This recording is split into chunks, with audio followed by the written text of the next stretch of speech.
आमीन, हालेलुया।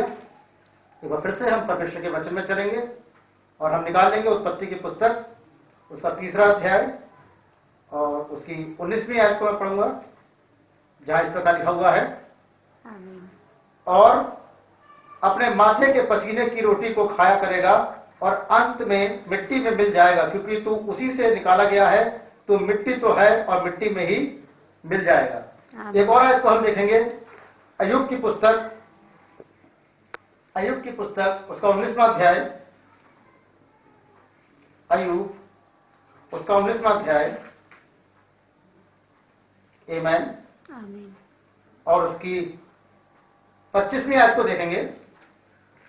मुझे तो निश्चय है कि मेरा छुड़ाने वाला जीवित है और वह अंत में पृथ्वी पर खड़ा होगा, और अपनी खाल के इस प्रकार नाश हो जाने के बाद भी मैं शरीर में होकर ईश्वर का दर्शन पाऊंगा। हम अपने स्वरों को प्रार्थना में झुकाएंगे और प्रार्थना में चलेंगे। महान अनुग्रहकारी पिता परमेश्वर प्रभु यीशु मसीह, फिर से खुदावन हम अपने स्वरों को प्रभु जी तेरी उपस्थिति में झुकाते हैं पिता। जैसे कि वचन में भी हमने पढ़ा पिता परमेश्वर प्रभु जी कि तू मिट्टी से बनाया और मिट्टी में मिल जाएगा पिता। पिता हमारे सर भूमि की ओर झुके हुए हैं पिता, जो हमको ये बताते हैं कि हम मिट्टी के ही बने हैं पिता परमेश्वर, और मिट्टी में मिल जाना एक शाप है खुदा जो मानव जाति के ऊपर है प्रभु। लेकिन पिता परमेश्वर तूने हमसे इस वाली बात को भी कहा है कि तुम अपने स्वरों को ऊपर उठाना, क्योंकि तुम्हारा छुटकारा निकट होगा पिता।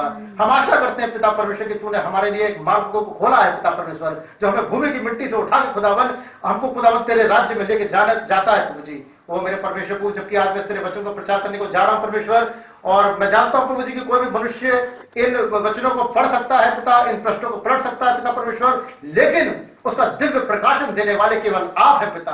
तो होने पाए पिता परमेश्वर प्रभु जी कि इन वचनों को पढ़ने वाला मैं हूं पिता, लेकिन दिव्य प्रकाशन को देने वाले आप हो पिता। ये संदेश जहां जहां भी जाए, जहां जहां भी सुना जाए पिता परमेश्वर, तेरी आशीष तेरी सामर्थ उन लोगों को उतरने पाए पिता, वो इस रहस्य ज्ञान को जानने पाए पिता परमेश्वर, जो रहस्य ज्ञान तूने सदियों से छुपा के रखा पिता, और अंत के युग में प्रकट किया पिता परमेश्वर। तो मेरे महान जीवित बलवीर चट्टान पिता, एक बार फिर से अपने आप को खुदावन और अपने इस वचन को पूरे सामर्थ्य हाथ में सौंपते हैं। उद्धार करते यीशु मसीह पवित्र नाम से मांगते हैं, आमीन, हालेलुया। एक बार फिर से हम परमेश्वर के वचन में चलेंगे, और जैसा कि मैंने अभी पढ़ा उत्पत्ति की पुस्तक में उसके 3रे अध्याय में हमने इस वाली बात को जाना कि परमेश्वर ने एक श्राप को मानव जाति के अंदर रखा कि तू मिट्टी से बना है, वापस मिट्टी में मिल जाएगा। और ये श्राप उसने कब दिया? ये श्राप उसने उत्पत्ति की पुस्तक में दिया केवल एक कारण से, जैसे कि बाइबल के पढ़ने वाले जानने वाले इसको जानते हैं कि परमेश्वर ने उनसे कहा था, जिस दिन तुम इस भले बुरे के ज्ञान के वृक्ष के फल से खा लोगे उस दिन तुम मर जाओगे। और उन्होंने परमेश्वर की आज्ञा को नहीं माना और उन्होंने उस वृक्ष के फल में से खा लिया, और जब उन्होंने खा लिया तो परमेश्वर का श्राप मानव जाति के ऊपर आ गया, और आदम के ऊपर यह श्राप आ गया कि तुम मिट्टी से बना है, वापस मिट्टी में मिल जाएगा। इस श्राप को लेकर के आदम आगे बढ़ा, ये श्राप आदम के जीवन पर लग गया, ये श्राप उसको इस वाली बात को लेके आ गया कि एक दिन तू मर जाएगा। लेकिन मैं बात आपको बताना चाहता हूं, आदम के पास केवल एक ही आशा थी उस श्राप से बचने के लिए, केवल एक ही आशा थी कि वो जीवन के वृक्ष से भी खा सके, क्योंकि वहां पर जीवन के वृक्ष का भी जिक्र करा गया है। परंतु आदम ने भले बुरे के ज्ञान के वृक्ष को खा लिया, परंतु वहां एक जीवन का वृक्ष था जिसके से द्वारा उसको वापस मूल अवस्था में जाना था। कुछ ऐसा होता है कि हम कहीं गिर जाएं और हमें मूल अवस्था में जाने का कोई ना कोई तरीका होता है। वहां एक तरीका रखा गया था कि आदम वापस मूल अवस्था में जा सकता था, आदम वापस अपनी यथा स्थिति में जा सकता था, और तब उसको जीवन के वृक्ष से खाना था। लेकिन वहां परमेश्वर ने एक प्रतिज्ञा को लगा दिया, वहां परमेश्वर ने जीवन के वृक्ष का मार्ग का पहरा देने के लिए ज्वाला में तलवारों को लगा दिया, वहां स्वर्गदूतों को लगा दिया, हालेलुया, और आदम को अदन की वाटिका से बाहर निकाल दिया। ये कहानी आदम और हवा की बहुत से लोग प्रचार कर चुके हैं, बहुत से लोगों ने इसके बारे में अन्य तरह तरह के लेख लगे। लेकिन आज जैसा कि दुनिया गुड फ्राइडे को मना रही है, आज दुनिया इन सब चीजों को मना रही है, लेकिन हमारा उद्देश्य कुछ और है। हमारा उद्देश्य यह है कि मानव जाति किस तरह पतन में गई और किस तरह मानव जाति वापस बागेदन में पहुंचेगी, किस तरह वो बागेदन से निकाले गए और किस तरह उन्हें वापस बागेदन के अंदर जाना है, हालेलुया। और हम वचन के अंदर चलते हैं, और तब केवल एक ही चीज थी जिसके द्वारा आदम वापस मूल अवस्था में जा सकता था। केवल एक ही वस्तु, केवल एक ही चीज, एक चीज के दो पहलू, एक चीज के दो रूप। प्रकाश का बिगड़ा हुआ रूप क्या था? अंधकार। सच का बिगड़ा हुआ रूप क्या है? झूठ। सही कार्य का बिगड़ा हुआ रूप क्या है? व्यभिचार। और ठीक वहां पे एक पाप आ गया, वहां पे मृत्यु आ गई। मृत्यु का जो बिगड़ा हुआ रूप है जीवन का। आदम को कभी भी मरने के लिए नहीं बनाया गया था, आदम को परफेक्ट बनाया गया था। आमेन। लेकिन तब वहां पे जब परमेश्वर की आज्ञा को उल्लंघन किया गया, जब उन्होंने परमेश्वर की आज्ञा के विरुद्ध में उस भले बुरे की ज्ञान वृक्ष से खा लिया, अब आदम के पास में केवल एक ही रास्ता था कि अगर वो खा सके जीवन के वृक्ष से तो अपनी मूल अवस्था में वापस लौट सकता है। परंतु वो उसे परमेश्वर ने उसे खाने के लिए मना कर दिया और शैतान उन पर दोष लगाने लगा कि अब तुम्हारे पास कोई रास्ता नहीं, अब तुम्हारे पास कोई चारा नहीं, तुम्हारे पास कोई ऐसी ताकत नहीं जो तुम्हें वापस मूल अवस्था में लेकर के आ सके। लेकिन फिर भी आदम के अंदर इस बात का कहीं ना कहीं उसके दिल के अंदर था, वो इस वाली बात को जानता था, एक प्रकाशन के द्वारा जानता था, यदि मैं गिर गया हूं तो एक दिन मेरा पिता मुझे वापस उठा के लेके जाएगा। हालेलुया। और यह प्रकाशन उसके अंदर पाया जाता था और वो अपनी खोजबीन में लग गए, वो अपने तरीकों से उसके पीछे लग गए, वो बागेदान से निकाल दिए गए। ओ मेरे परमेश्वर, ये कैसा भयंकर बात थी कि उन्होंने बागेदान में जहां वो शेरों के साथ रहा करते थे, जहां वो उनके साथ खुश रहते थे, जहां पूरा कमांड उनके हाथ में था, पृथ्वी का कमांड आदम के हाथ में था, हर चीज का कमांड आदम के हाथ में था। आदम को पेड़ को बुलाता पेड़ आ सकता था, पहाड़ को स्थान दूसरे स्थान पर कर सकता था, परंतु ये सारा कमांड उससे छीन गया। सारे शेर हर चीज उसको घुराने लगी, हर चीज कंट्रोल से बाहर निकल गई। परंतु फिर भी आदम के पास आशा थी कि कभी तो ऐसा होगा कि मैं जीवन के वृक्ष में से खा सकूंगा, कभी तो ऐसा होगा कि मुझे वापस बागेदान के मार्ग में लौटना होगा, कभी तो ऐसा होगा जिस मार्ग से मुझे निकाला गया है, जिस जगह से मुझे निकाला गया है, वहां जाने का कोई तो मार्ग होगा। हालेलुया। और यही कहानी आगे बढ़ती है। क्या आप तैयार हैं मेरे साथ इस कहानी में आगे बढ़ने के लिए, इस कहानी को आगे चलने के लिए? आमीन। शैतान उन पर निरंतर दोष लगा रहा था कि अब तुम्हारी सारी आशाएं समाप्त हो चुकी हैं, कोई आशा तुम्हारे पास नहीं बची है। परंतु यदि आप ध्यान दें तो आप पाएंगे उन्होंने अपने इस बात को अपने पुत्रों को बताया। वहां कैन और हाबिल के बारे में जिक्र कर बताया कि किस तरह हम बागेदान में रहा करते थे, किस तरह हवा शेर के सर के ऊपर हाथ खड़ाया करा करती थी और कहती थी देखो शेर के रंग कितने अच्छे हैं। शेर कभी उनको घुराता नहीं था, कोई चीज उनको घुराती नहीं थी, हर चीज उनके अंडर में थी। लेकिन हम सब कुछ छोड़ के बागेदान से बाहर आ गए हैं, हमने अपराध किया और हम बाहर आ गए हैं। और तब उसके पुत्रों ने भी उसमें अंदर जाने के मार्ग को ढूंढने की कोशिश करी। हो सकता है आपको अभी मेरी बात अटपटी लग रही हो, लेकिन मैं पवित्र शास्त्र से इस बात को साबित करके दिखाऊंगा कि जो वापस जाने का मार्ग उनके सामने था, वापस जाने का मार्ग उनके पास था, लेकिन वापस जाने का मार्ग एक वेदी से होकर जाता था।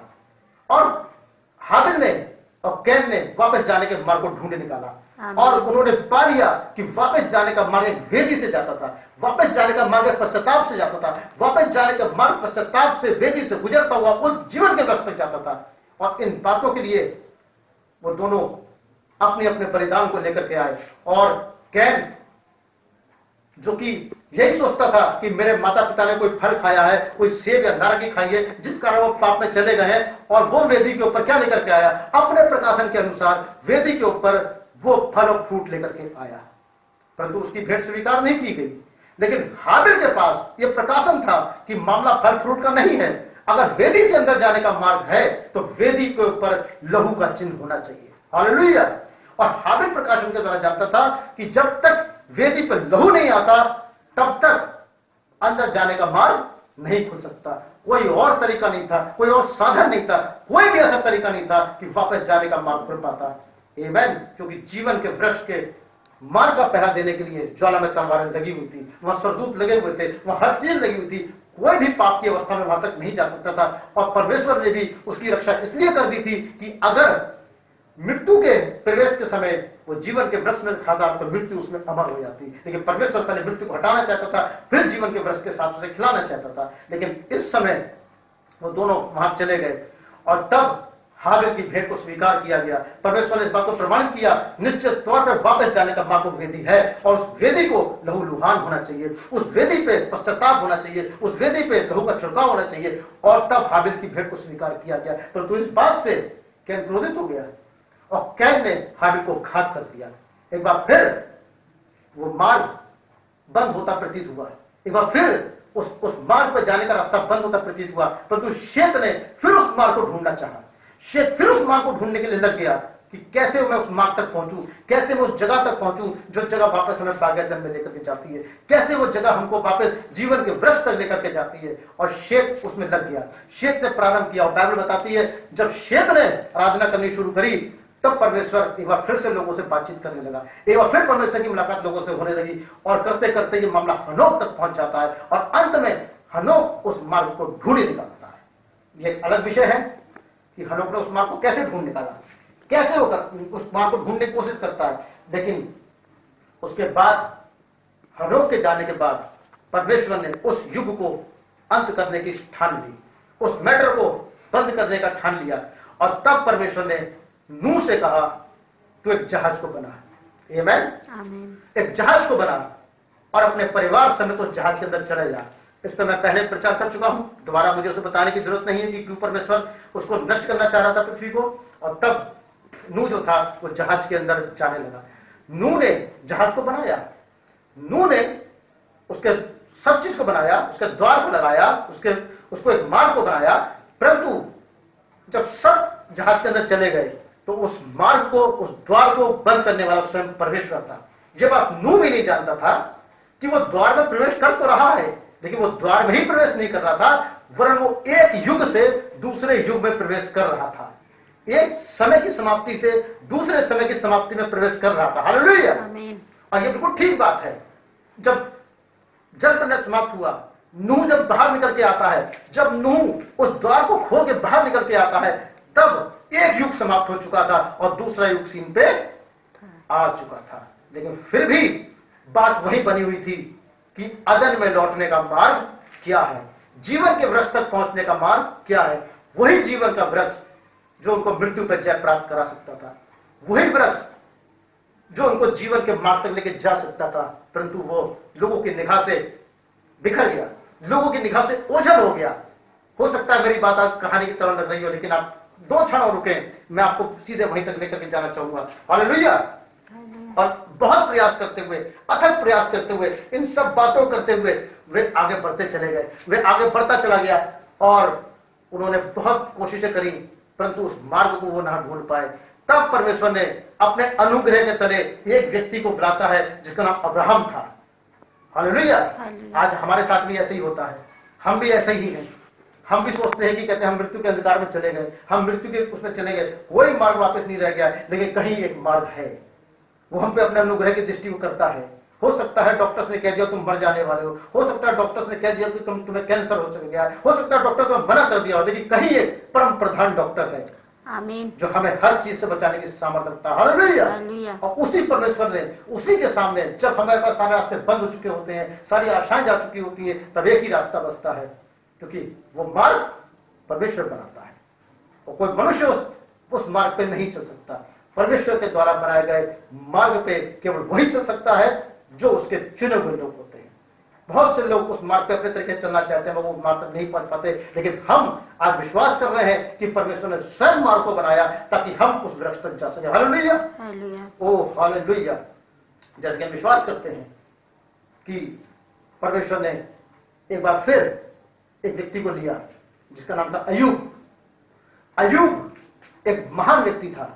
अय्यूब नक्षत्रों के बारे में जानता था, अय्यूब तारागणों के बारे में जानता था, अय्यूब हर उस चीज के विषय में जानता था जो परमेश्वर उसे ज्ञान उसको दिया था। और तब अय्यूब ने, उसके अंदर एक प्रश्न था। आइए हम अय्यूब की पुस्तक को निकालते हैं। अय्यूब की पुस्तक, उसका 14वां अध्याय, आमीन, और उसकी 7वीं आयत को पढ़ेंगे। देखिए, आदम से निश्चित तौर से वो मार्ग खो गया, लेकिन फिर भी वो जानता था कि हम उस मार्ग को प्राप्त करेंगे। आमीन। हर मानव जाति जो कहीं गिर गई है, परंतु वो इस वाली बात को जानती है कि एक दिन हम उस चीज को प्राप्त करेंगे। ये केवल मानव के अंदर है। आमीन। कुत्ता, बिल्ली, बंदर, अन्य प्राणी जगत वो कभी नहीं गिरे, वो अपनी मूल अवस्था में आज भी वैसे ही है, लेकिन गिरा कौन था? मानव गिरा था। मानव जानता था कि मैं कहीं से गिरा हूं, कोई कमांड मेरे हाथ से चला गया है, कोई चीज मेरे हाथ से खो गई है, और उस चीज को करते करते आज मानव यहां तक पहुंच गया है। उसे वो विज्ञान के द्वारा प्राप्त करने की कोशिश करता है, वो अच्छा खाना चाहता है, अच्छा पहनना चाहता है, अच्छा रहना चाहता है, वो जानवरों से बढ़कर था, और वो जानता था कि मैं कहीं से गिरा हूं, कुछ मुझसे खो गया है, वो उसे प्राप्त करना चाहता है। और तब इसी प्राप्ति की स्थिति में अय्यूब के पास में एक प्रश्न था। देखिए हम पढ़ते हैं अय्यूब, उसका 14वां अध्याय और उसकी 7वीं आयत से पढ़ेंगे। अय्यूब क्या कहता है? वृक्ष की तो आशा रहती है, चाहे वो काट भी डाला जाए तो भी फिर पनपेगा। आमीन। चाहे उसकी जड़ भूमि में पुरानी भी हो जाए और उसका ठूंठ मिट्टी में सूख भी जाए तो भी वर्षा की गंध पाकर वो फिर पनपेगा और पौधे की नाई उसकी शाखाएं फूटेंगी। परंतु जब पुरुष मर जाता है और पड़ा रहता है, जब उसका प्राण छूट जाता है, तब वो कहां जाता है? आमीन। यह प्रश्न अय्यूब के अंदर था, एक रिस्टोर करने का प्रश्न। जैसा कि शैतान उन पे हंस रहा था, अब तुम नाश हो गए, परमेश्वर का श्राप तुम्हारे पर लग गया कि तू मिट्टी से बना वापस मिट्टी में मिल जाएगा। ये श्राप वहां पे खड़ा था और शैतान उन पे हंसता था। लेकिन शैतान परमेश्वर की रिस्टोर सामर्थ्य को नहीं जानता। परमेश्वर रिस्टोर करने की ताकत रखता है, परमेश्वर वापस लाने की ताकत रखता है। लेकिन ये प्रश्न मानव जाति के अंदर था। हालेलुया। और तब अय्यूब ने इस प्रश्न पर चिंतन करना शुरू कर दिया। अय्यूब प्रकृति को देखता था, अय्यूब झरनों को देखता था, अय्यूब हर उस चीज को देखा करता था और कहता था कि वृक्ष को तो आशा होती है, अगर वो काट भी डाला जाए तो फिर पानी की गंध ताकत पनपता है। हालेलुया। लेकिन जब मनुष्य मर जाता है तो कहां जाता है? जब मनुष्य मर जाता है तो क्या सब कुछ बेकार हो जाता है? इन सब बातों को अय्यूब बोलता जा रहा था। अय्यूब के पास कोई प्रकाशन नहीं पा रहा था। लेकिन तब 14वीं आयत में फिर वो इस वाली बात पूछता है, यदि मनुष्य मर जाए तो क्या वो फिर जिएगा? यदि मनुष्य मर जाए तो क्या वो फिर जिएगा? क्योंकि उसने अपने पुराने समय में अपने पूर्वजों को सबको मरते हुए देखा था, सबको दफन होते हुए देखा था, सबको ऐसी स्थिति में देखा था। लेकिन आज अय्यूब के पास एक प्रश्न था। लेकिन परमेश्वर अय्यूब से बातें करता है, परमेश्वर अय्यूब को आश्वासन देता है, परमेश्वर उसको समय काल को फाड़ के दिखाता है, परमेश्वर उसको एक भविष्य काल के अंदर दिखाता है, भविष्य काल के अंदर एक पुनरुत्थान को दिखाता है। और तब अय्यूब एक भविष्यवक्ता होने के नाते इस वाली बात को जानता है, जान गया था कि निश्चित तौर पे एक ऐसा समय आ रहा है कि जब हम पुनरुत्थान में आएंगे। हालेलुया। और हम आगे बढ़ते हैं, हम देखते हैं अय्यूब की पुस्तक और उसका 19वां अध्याय फिर निकाल लेते हैं। अय्यूब की पुस्तक का 19वां अध्याय।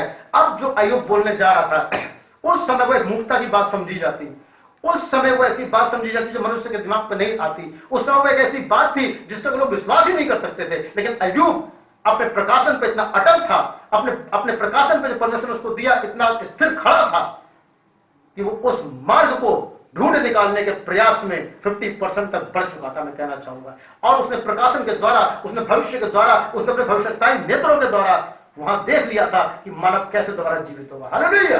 और हम देखते हैं तब अय्यूब क्या बोलता है, देखिए, भला होता कि मेरी बातें लिखी जाती, और भला होता कि वे पुस्तक में लिखी जाती और लोहे की टांकी और शीशे से सदा के लिए चट्टान पर खो दी जाती।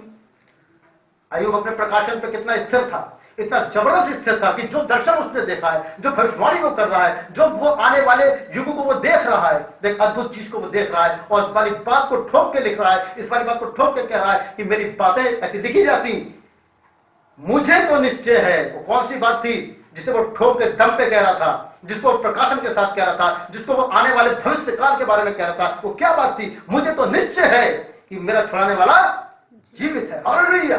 और वो अंत के में पृथ्वी पर फिर खड़ा होगा।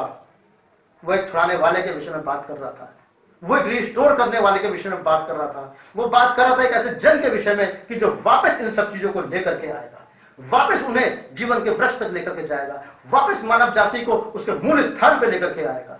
तो कुछ तो ऐसा होना चाहिए था। और तब अय्यूब कहता, मुझे तो निश्चय है मेरा छुड़ाने वाला जीवित है और अंत में वो पृथ्वी पर खड़ा होगा।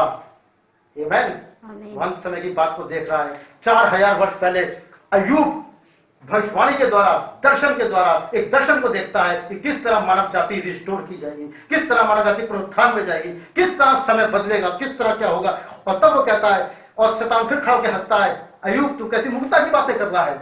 जब तू कब्र में चला जाएगा, तेरी ये देह इसे कीड़े खा जाएंगे, तेरी आंखों के घुटनों के कीड़े खा जाएंगे, तेरे शरीर को कीड़े खा जाएंगे। तुम भले कितने सुंदर हो, कितने अपने आप पर घमंड करते हो, तो हो सकता है तुम पहलवान हो सकता है तुम्हारी हड्डियां बलिष्ठ हो सकता है तुम्हारे मसल से बलिष्ठ हो, लेकिन एक दिन तो जब तुम गड्ढे में जाओगे तुम्हारी शरीर को कीड़े खा जाएंगे, तुम्हारे शरीर को बर्बाद कर देंगे। ये शैतान खड़ा होकर कह रहा था, और वो आयत दिखा रहा था जो उत्पत्ति में लिखी थी कि तू मिट्टी में बना है और मिट्टी में मिल जाएगा। लेकिन अय्यूब ने कहा, शैतान चुप, मैंने एक दर्शन को देखा है, मैंने अपने छुड़ाने वाले निकट कुटुंबी को देखा है, मैंने छुटकारा देने वाले को देखा है, और मैं जानता हूं मेरा छुड़ाने वाला जीवित है।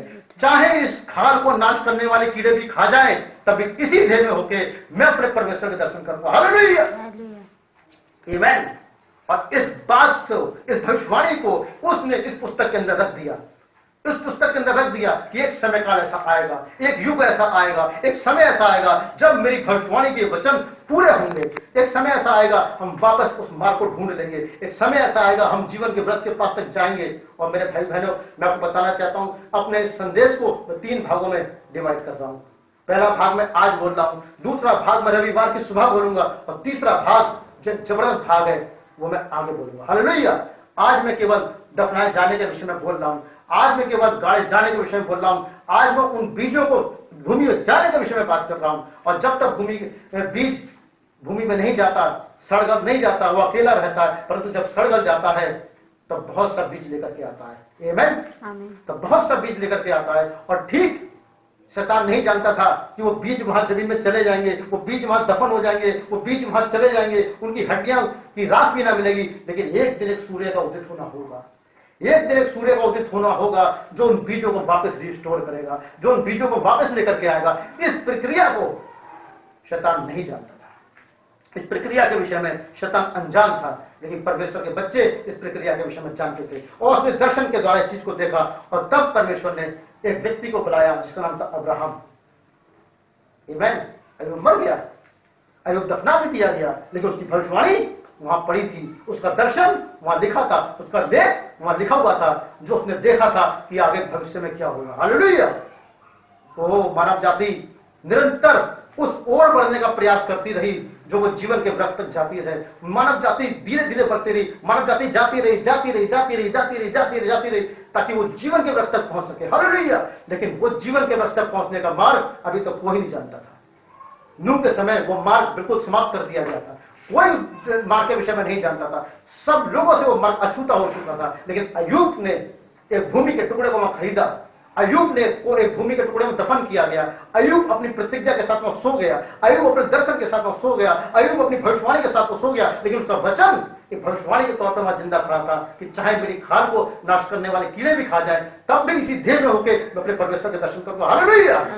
ओ मेरे मसीह मित्रों, वो मेरे बीमार भाइयों, वो कैसी भी स्थिति में आप क्यों न चले जाओ, मुझे आपसे बात कहनी है कि चाहे देह को नाश करने वाले कीड़े भी खा जाएं, तब भी इसी देह में होके मैं अपने परमेश्वर के दर्शन करूंगा। हालेलुया। और परमेश्वर का दर्शन हम बहुत जल्दी करने जा रहे हैं, उस प्रतिज्ञा को पूरी होते बहुत जल्दी देखने जा रहे हैं। और तब परमेश्वर ने अब्राहम नामक मनुष्य को लिया, उसने प्रतिज्ञा को बांधा, उसने कहा आ मैं तुझे उस देश में लेकर के जाऊंगा जो दूध और मधु की नदियां बहती हैं, उस देश में लेके जाऊंगा, उसके मार्ग को मैं तुझे दिखाऊंगा, उसके मार्ग का रूप मैं तुझे दिखाऊंगा। और तब परमेश्वर ने इब्राहिम को बुला लिया। ओ मेरे परमेश्वर, ओ मेरे भाइयों, ओ तब परमेश्वर ने इब्राहिम को लिया, परमेश्वर ने पुकार के दौर से निकाला, परमेश्वर से गलत चीजों से निकाला, रीति रिवाजों से निकाला, भयंकर विपत्तियों से निकाला, हर बात से निकाल के अपनी शरण में लेकर के आया। और जब बहुत सी बातें आपको इब्राहिम के विषय में मालूम है, बहुत सी चीजें इब्राहिम के साथ में हुई, उसके पुत्र का होना, उसके और होना, और बहुत सी बातें हुई, परंतु मैं आज उनका जिक्र नहीं कर रहा हूं, मैं आज एक अद्भुत बात का जिक्र कर रहा हूं। और तब बाइबल बताती है कि उसकी पत्नी सारा मर गई। जब उसकी पत्नी सारा मर गई, तब इब्राहिम ने क्या काम किया? इब्राहिम ने आंख उठाकर एक स्थान को देखा। हम निकालते हैं उत्पत्ति की पुस्तक और उसका 23वां अध्याय, उत्पत्ति उसका 23वां अध्याय। हम ध्यान से देखेंगे इसको, एक जबरदस्त बात यहां छिपी हुई है। उसका 23वां अध्याय, हालेलुया। और 23वां अध्याय और उसकी 9वीं और 10वीं आयत को हम पढ़ेंगे, जहां इस प्रकार लिखा हुआ है कि वे अपनी, आमीन, थोड़ा 8 से पढ़ लेंगे। यदि तुम्हारी ये इच्छा हो कि मैं अपने मुर्दे को गाड़ कर अपनी आंख की ओट करूं, तो मेरी प्रार्थना है कि सोहर के पुत्र एप्रोन से मेरे लिए विनती करो कि वो अपनी मकफेला वाली गुफा जो उसकी भूमि की सीमा पर है उसका दाम देकर मुझे दे दे। आमीन। क्या आप समझे? इब्राहिम परदेशियों के देश में रहता था, इब्राहिम कनान में चला गया, कनान में जाकर वहां पे एक जगह थी जो हेब्रोन कहलाती है, हेब्रोन में एक जगह थी जो मकफेला वाली गुफा कहलाती है। और तब इब्राहिम ने उसी प्रकाशन के अकॉर्डिंग जो प्रकाशन अय्यूब को दिया गया था, वो प्रकाशन और खुल के इब्राहिम के सामने आ गया। और इब्राहिम अपने भविष्यकालीन नेत्रों से उसने एक जगह को देखना शुरू किया। और मेरे भाइयों, मुझे ये कहना चाहूंगा कि तब उस वृक्ष तक पहुंचने के लिए वहां एक द्वार था, एक द्वार था। उस द्वार तक पहुंचने का, एक मार्ग तक पहुंचने का एक द्वार, मैं कहना चाहूंगा वो मकफेला वाली गुफा थी, जिसे इब्राहिम ने अपने भविष्यवाणी नेत्रों से देखा, अपने भविष्यवाणी नेत्रों के साथ देखा, और उसने उस जगह के विषय में वहां बातचीत करी। उसने कहा मुझे ये जगह चाहिए। और तब वहां का राजा उससे कहता ठीक है, मैं इस जगह तुझे दाम में देता हूं। उसने कहा नहीं, मैं तो ये जगह मुफ्त नहीं लूंगा। वो मुफ्त देने को तैयार हो गया था, कहता तेरे मेरे बीच में क्या बात, लेकिन मैं ये जगह मुफ्त नहीं लूंगा, मैं इसका दाम चुकाऊंगा। और तब उसका दाम 400 शकेल उसने देखो उस जगह को ले लिया। हालेलुया। क्योंकि वो अब्राहम की निज भूमि होने को सौंपी गई थी। वो भूमि किस लिए दी गई थी? क्योंकि वहां पे इब्राहिम को केवल अपने मुर्दे को रखना था, वहां उसे वो दफन करना था, वहां अपने प्रियजनों को रखना था, क्योंकि उसके पीछे कुछ विशेष बात होने जा रही थी। इब्राहिम केवल उसी समय को नहीं देख रहा था, इब्राहिम आने वाली भविष्यवाणी को देख रहा था, इब्राहिम आदम की भविष्यवाणी को देख रहा था, अब्राहम अय्यूब की भविष्यवाणी को देख रहा था, अब्राहम बहुत कुछ देख रहा था, भविष्य की भविष्यवाणियों को, भविष्य की चीजों को देख रहा था। और तब अपनी पत्नी सारा को वहां दफन कर देता है। आमीन। वो बड़ी दुखदायी तरीके से वो दफन करता है। और वो इस वाली बात के लिए श्योर था कि अय्यूब ने भविष्यवाणी करी है कि एक दिन वहां पुनरुत्थान होगा। वो वही भूमि थी जहां अय्यूब दफन हुआ था, वो वही भूमि थी जहां सारा दफन हुई, वो वही भूमि थी जहां इब्राहिम दफन हुआ, वो वही भूमि थी जहां इसहाक दफन हुआ। और जब याकूब मिस्र में चला गया, उसने अपने बेटे से कहा, यूसुफ से, जब मैं मरूं तो मुझे मिस्र में दफन मत करना, मुझे वही मकफेला वाली गुफा में ले आके दफन करना, क्योंकि मकफेला वाली गुफा वो वहां जीवन के वृक्ष तक जाने का वो मार्ग था। हालेलुया। और ये अनजान बात थी, लोग इस बात को नहीं जानते थे, लोग इस बात से दूर दूर थे। हो सकता है एक कहानी की तरह नजर आ रहा हो, लेकिन परमेश्वर का प्लान था, ये परमेश्वर की योजना थी कि किस तरीके से वो लेके उसको वहां तक जा रहा था। और जब यूसुफ जो मिस्र में मर गया, यूसुफ का वहां इंतकाल हो गया, यूसुफ वहां पे चला गया, तब यूसुफ ने उनसे कहा था, जब तुम 400 वर्षों के बाद जब मिस्र की आजादी से तुम इस्राएल में जाओगे तो मेरी हड्डियों को अपने साथ ले जाना। आमीन। यूसुफ ने क्या कहा? क्योंकि यूसुफ भी ये भविष्यता था, और यूसुफ उस भविष्यवाणी के अनुसार इस वाली बात को जानता था कि एक दिन वहां पुनरुत्थान होने जा रहा है। ओ मेरे भाइयों, क्या ही अद्भुत बात है। हमारे लिए एक जमीन नियुक्त है। यह कोई शारीरिक जमीन नहीं, एक आत्मिक जमीन नियुक्त है। यीशु मसीह ने एक दिन पूछा, यीशु मसीह ने मरियम से पूछा कि तुमने उसे कहां दफन किया है? ओ क्या वो नहीं जानता था कि ये कहते हैं उसे कहां दफन किया गया है? लेकिन उसने पूछा, उसने मरियम और माता से पूछा, तुमने उसे कहां रखा है? क्या तुमने उसे प्रतिज्ञा की भूमि पर रखा है? आज बहुत से ईसाई, बहुत से लोग इस वाली बात को सोचते हैं कि वो दफनाए जा रहे हैं, और हर पादरी वहां खड़े होकर एक बात को पढ़ता है कि एक दिन हम वापस मिलेंगे।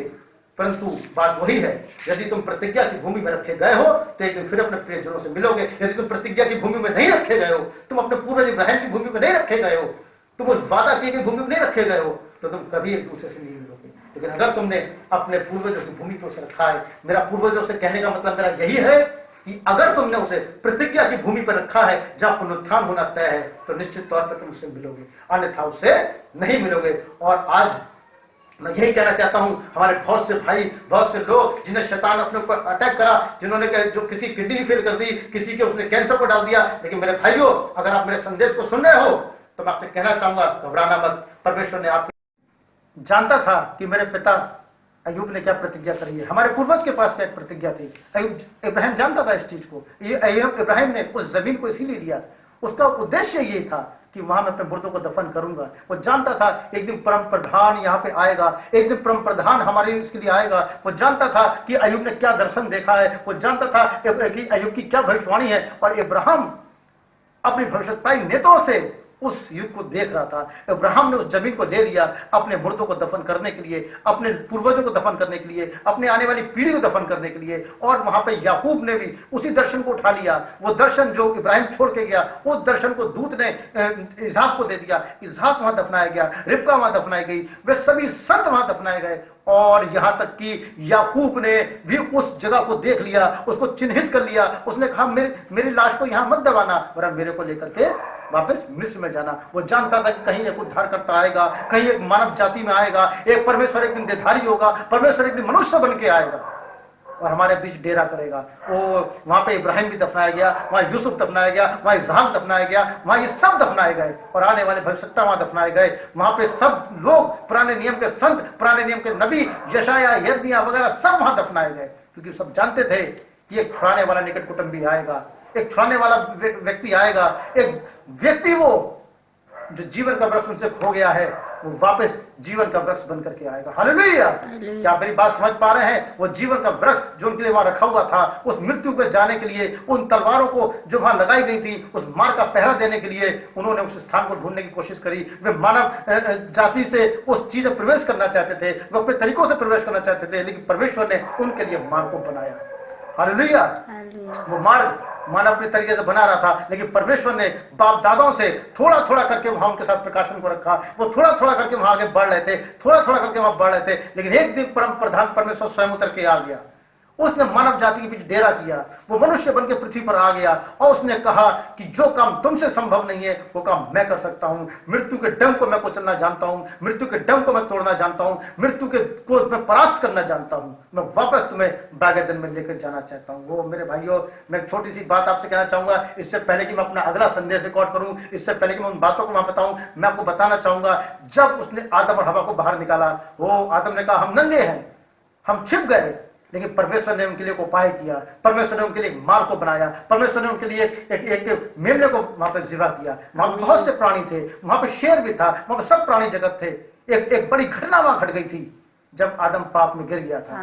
और तब ये वाली बात हुई कि तेरा बेटा पाप में गिर गया, तेरा स्वरूप, तेरी समानता पाप में गिर गई, तेरे स्वरूप में जो तूने बना के खड़ा किया वो पाप में गिर गया। हर चीज अब प्रकृति विघटित हो गई और सब चीज त्राही त्राही में चली गई। शेर घुर्राने लगा, हाथी चिंघाड़ने लगा, सब आदम के विरुद्ध में आ गए। और तब ये पुकार हुई कि वापस आदम को कैसे लेकर के आया जाए, वापस कैसे आदम बागेदन के अंदर आया जाए। और तब आप परमेश्वर ने शेर से पूछा होगा, क्या तू इसके लिए बलिदान दे सकता है? शेर ने मना करा कि मैं इसकी जाति का नहीं हूं। उसने औरों से कहा, उसने सबसे कहा, उसने हर प्राणी जगत से कहा होगा, लेकिन सबने हाथ जोड़ के यही कहा कि हम इसके लिए बलिदान को नहीं दे सकते, क्योंकि ये मानव की बात है। उसने स्वर्गदूतों से कहा होगा, क्या तुम बलिदान को दे सकते हो? स्वर्गदूतों ने कहा हम उस प्रजाति के नहीं बने हैं, हम इसलिए बलिदान नहीं दे सकते, क्योंकि मानव जाति के लिए मानव जाति को ही बलिदान देना था। मानव जाति के लिए किसी जानवर को बलिदान नहीं देना था, मानव जाति के लिए किसी स्वर्गदूत को बलिदान नहीं देना था। मानव जाति के लिए स्वयं परमेश्वर को कन्या राशि के अंतर्गत एक कुंवारी से उत्पन्न होकर के मानव देह धारण करके आना चाहिए था। हालेलुया! और तब एक दिन वो महान चट्टान, वो महान उकाब, वो महान परमेश्वर यीशु नाम की देह से एक चरनी के अंदर आ गया। क्या ही महान बात थी कि राजाओं का राजा, उसके रहने के लिए कोई मकान नहीं था, लेकिन उसको एक क्या लेना पड़ा? उसे जानवरों की चरनी उधार लेनी पड़ी। हालेलुया! उसके पास कोई कपड़ा नहीं था जो उसको पर लपेटा जाता उस महान राजा के लिए, लेकिन उस परम प्रधान के लिए बैलों का कपड़ा जो बैलों के कांधों पे लगा रहता था उसमें उसको लपेट के रखा गया। आमीन। उसके पास सर धरने की जगह नहीं थी, उसने स्वयं इस वाली बात को कहा।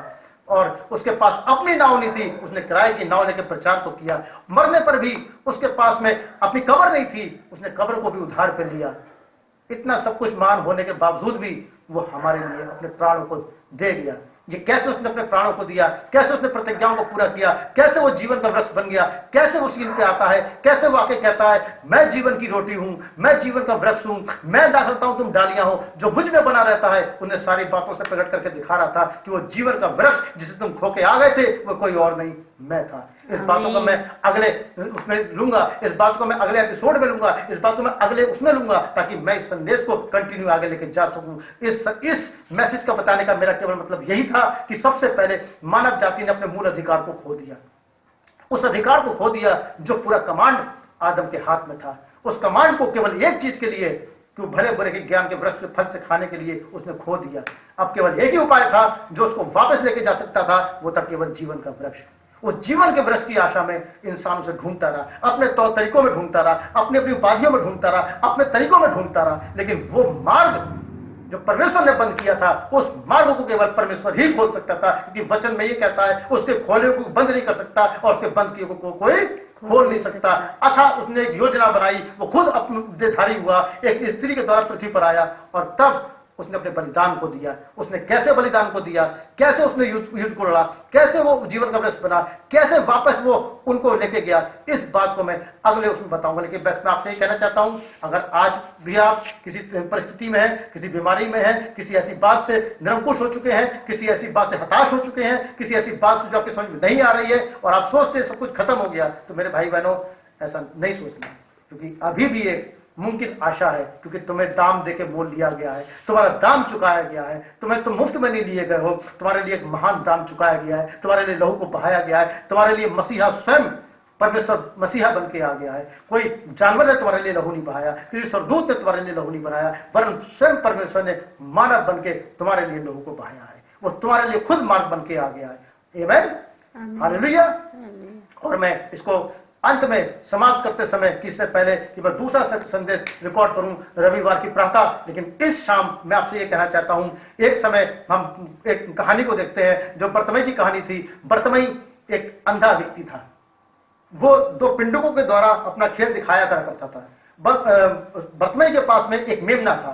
मेमना बर्तमई की अगुवाई करता था, जैसे कि उसका मार्गदर्शन किया करता था। दो पिंडुकों के द्वारा वहां वो उस खेल को किया करा करता था। एक समय ऐसा आया कि बर्तमई की पत्नी बीमार पड़ गई, बहुत बीमार पड़ गई, और तब बर्तमई ने इस वाली बात को कहा कि अगर तू मेरी बेटी को चंगा कर देता है तो मैं अपनी ये कहते जो है मेमना कुर्बान कर दूंगा। आमीन, अपनी पिंडू को कुर्बान कर दूंगा। और तब परमेश्वर ने उसकी पत्नी को ठीक कर दिया, स्वस्थ कर दिया, और तब वहां जाके वो अपने दोनों पिंडुकों को कुर्बान कर आया।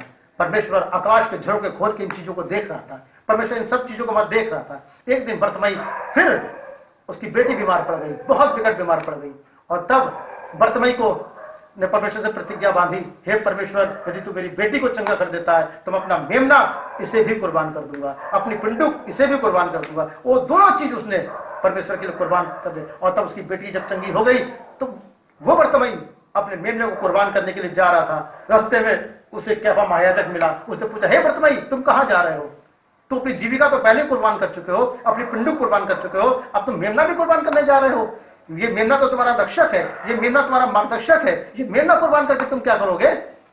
लो, मैं तुम्हें काम करता हूं। अपनी जेब से कुछ पैसे निकाल के कैफा उसको बर्तमई को देने लगा, और बर्तमई से कहा, जाओ, वहां पे एक कहते हैं बाग है, वहां पे एक पशुशाला है, उस पशुशाला से एक मेमना खरीद लाओ और तुम उसे कुर्बान कर दो। तुम्हारी प्रतिज्ञा भी पूरी हो जाएगी और तुम्हारा मेमना भी बच जाएगा।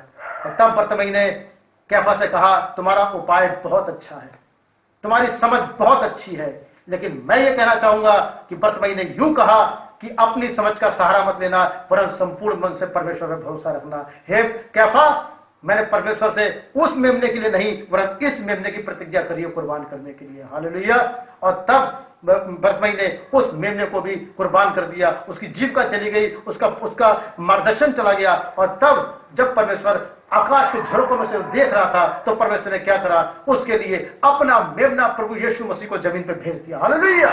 और जब यीशु मसीह उन गलियों से गुजर के जा रहा था, बर्तमई ने सुना कि यीशु आ रहा है, और बर्तमई ऊंचे स्वर से चिल्ला उठा, हे यीशु, दाऊद की संतान हम पर रहम कर, हे यीशु, दाऊद की संतान हम पर रहम कर। जब बर्तमई ने अपना मेमना परमेश्वर कुर्बान किया तो हमारे महाराजा धीराज, जो स्वर्ग का परमेश्वर, ने अपना मेमना प्रभु यीशु मसीह बर्तमई के लिए वहां भेज दिया कुर्बान होने के लिए। और तब यीशु ने पूछा, तू क्या चाहता है? उसने कहा, यही कि मैं देखना चाहता हूं। यह परमेश्वर के द्वारा बनाया गया मार्ग था, वो मार्ग जो बागेदन में बंद कर दिया गया, वो मार्ग जो वहां पहुंचने का द्वार बंद कर दिया गया, लेकिन उस मार्ग को कोई मनुष्य नहीं खोल सकता था। उस मार्ग को खोलने का उपाय भी परमेश्वर ने किया। क्या आप मेरी बात समझ पा रहे हैं? हम इस संदेश को आगे भी लेंगे। रविवार की प्रातः हम इसको बताएंगे कि आगे क्या होगा, कैसे वो मार्ग खोला गया, कैसे जीवन के वृक्ष तक जाने का मार्ग खोला गया। यदि आप इस बात से आनंदित हैं तो प्रार्थना में जाइए, परमेश्वर से मांगिए, मेरे लिए भी प्रार्थना करिए कि उन और अद्भुत तरीके से मैं उस गुप्त रहस्य को अगले उसमें आपके सामने रख सकूं कि क्या अद्भुत घटना घटी। प्रभु आप सबको आशीष दे। God bless.